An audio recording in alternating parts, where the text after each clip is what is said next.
All right, welcome in another edition of the Ryan and Goodman podcast. He's Bob Ryan. I'm Jeff Goodman, and we have a Game 7, Robert, between the Celtics and the Toronto Raptors Friday night.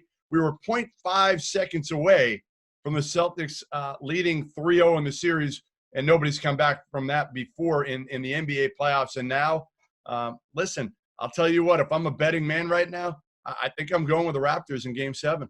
First of all, if the Raptors win, the Celtics, each and one of them is going to, for the rest of their life, there's going to be 0.5 will be hanging over their head. It'll be the 28-3 in Boston Celtics history. It'll be the 1.3 in Scottie Pippen's history, right? 0.5. And a mental lapse of allowing him open, no matter who it was totally open. All right. Yes, I think the Raptors are in a great position, and I don't believe in momentum at all. It's not that. It's just who they are. It's just the games that they're capable of playing. And their star, their current star, and came up huge, and the Celtics newly beloved and enraptured guy did not. Kemba did not have it. That's why if I'm a Celtic fan, I'm rationalizing, Kemba's going to bounce back. He's a 30 waiting to happen. That's a rationalization. I'm speaking strictly fan rationalization, and I'm putting myself in that category for this. But I like the Raptors better than the Bucks anyway coming in. We talked about this. I was a Bucks skeptic. We can get to that. But the Raptors have really impressed me, and they should be impressing everybody with their grit. Now, it's an interesting thing, though, the talent thing. Remember this. If I'm the Celtics, I'm saying, well, we have pounded them 3 times in this bubble. Once in the 8 games run up, and twice in this series. We have wired them. We are good. We can beat this team. So they're each going to be able to try to latch on to something, in terms of the confidence factor going into that game. Yeah, the biggest thing that scares me about the Celtics is the thing that can make them great at times, and the thing that's made Marcus Smart a much better shooter, is the leash that Brad Stevens gives them shooting threes. I like it, but I hate it. I hate it because they're so trigger happy. And to me, like Jaylen Brown, I know he played great last night, but sometimes you make a few of them, you fall in love with them. Oh, yeah, sure. Jaylen Brown's best asset is what? Going to the basket, going downhill. North-south. I'd much rather have him doing that than shooting threes. Marcus Smart, same thing. I know he made them yesterday early, but I would not want him shooting threes. Now, again, the last one he shot was that's just a Hail Mary type shot that got a decent look on. But it scares me. And I think when they don't have Serge Ibaka in there, Toronto, they don't really have a guy that's a big time shot blocker Siakam's kind of, he's a decent shot blocker, but he's out in the perimeter, so I'm guarding. They don't have a rim protector. So to me, I would attack every time they're playing smaller. They've got Gasol underneath the basket. Daniel Tice had 3 penetration dunks. Yeah. Right. And what we're talking about here. He's really played well in this whole series, by the way. He's terrific. There were at least a couple of them significant occasions last night when the Celtics played 20-20 basketball, which I say passed up the obvious layup to go for the 3. That's the game. We all know, Jeff. I know. You hate it. You say you hate it. Yeah. You can't hate it more than I hate it. Yeah, I know. You know how I feel about the 3 in general. But it's the game. It isn't changing. It isn't going back. That's it. Okay. Now, one thing that I've said all along, and this has been going on for 2 years, or maybe 3. What do the Celtics lack? They don't have a guy coming off the bench that is going to get you 15 or 20 on a semi-regular basis, 15 at least, if not 20. They don't have that guy. They got a nice game the other night.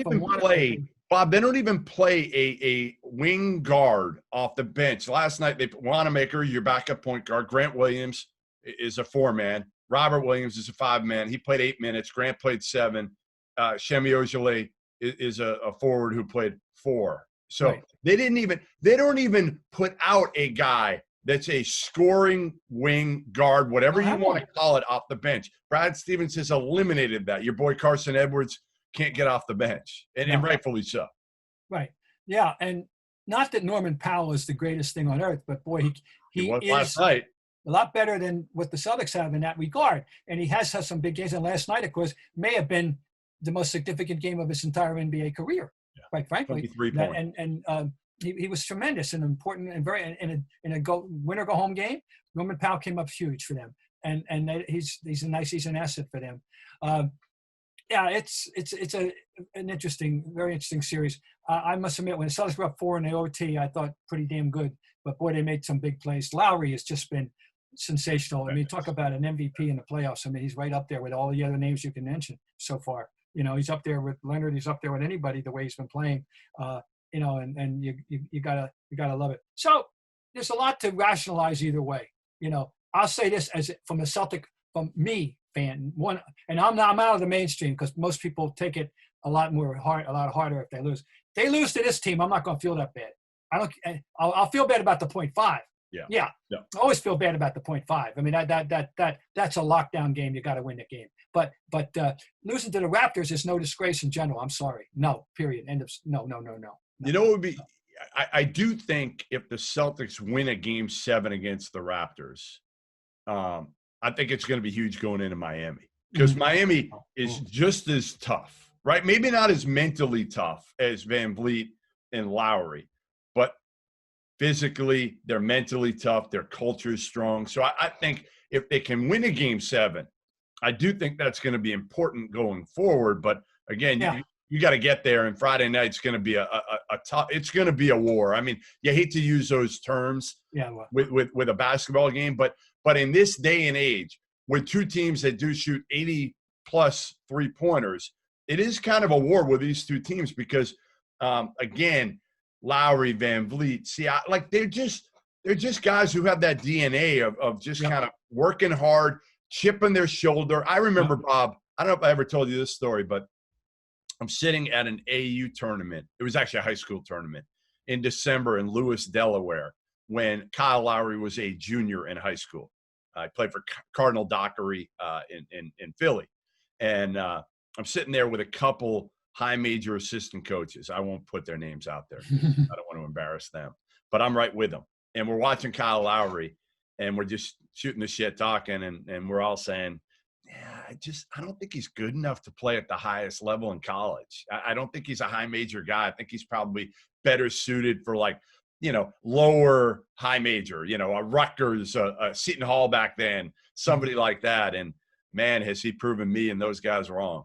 Did he have anything resembling this body then, or is this something that he's? No, he had the body, but that's what scared you in a little bit. Like he had this kind of rotund little, he's short, he's stocky, he's not a great athlete. But kind of like Khalid Al-Amin, right? Yes, not as portly. That idea. As Amin, but close. Yeah. All right. So, well, and Vliet's been terrific. I loved him in college. I was on that bandwagon early. I really was. And Anunoby, boy, is he growing up in front of our eyes. That's the key. I actually think he's been the key in the series, especially last night, because the job he's done on Tatum defensively, and he's making open shots. Anunoby is not a guy. Right. Not a guy I thought would be They'll never have to buy in Toronto if they win this series. That's for sure.